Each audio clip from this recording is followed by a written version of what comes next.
Quand j'étais en CM2, la maîtresse nous avait projeté un film qui s'appelle Après la guerre avec Richard Bohringer. Donc, qui raconte l'histoire de deux enfants qui vont traverser la France au moment où c'est la débâcle des Allemands et ils vont rencontrer un franco-allemand qui lui-même est en fuite. Et donc moi j'avais 9 ans et je me suis dit c'est ça ce que je veux faire.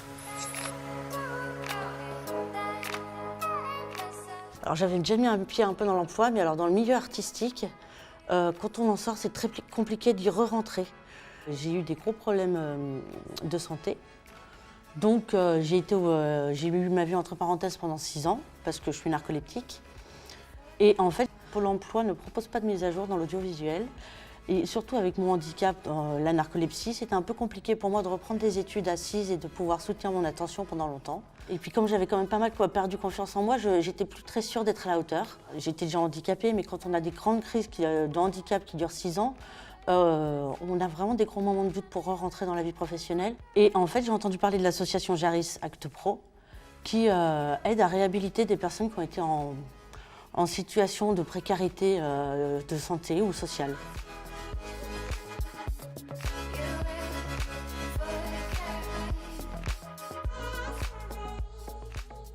Je suis narcoleptique, donc j'ai une vie onirique très très riche.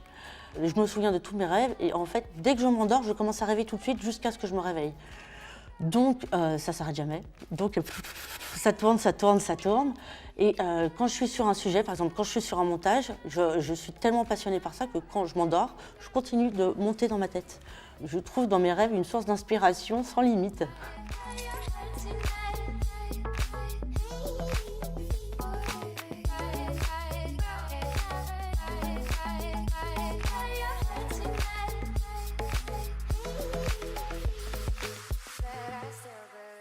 Là, on était 9 étudiants, à venir de milieux très différents. Et il se trouve qu'il y a une cohésion de groupe, il y a une bienveillance. Ça nous permet de combattre, de choisir nos armes pour notre nouvelle vie et de les choisir ensemble.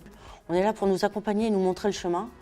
Et je me suis rendu compte que le chemin n'était pas si rocailleux. Donc je suis enchantée. Avec les 6 dernières années où j'ai été vraiment malade, je ne me projetais plus. Et depuis la formation, toute cette remise en question pour avancer, ça y est, je me projette à nouveau. J'ai envie de trouver un métier de monteuse dans une ville de province qui me rende heureuse et qui ne soit pas forcément très ambitieux, mais qui corresponde aux ambitions de ma vie.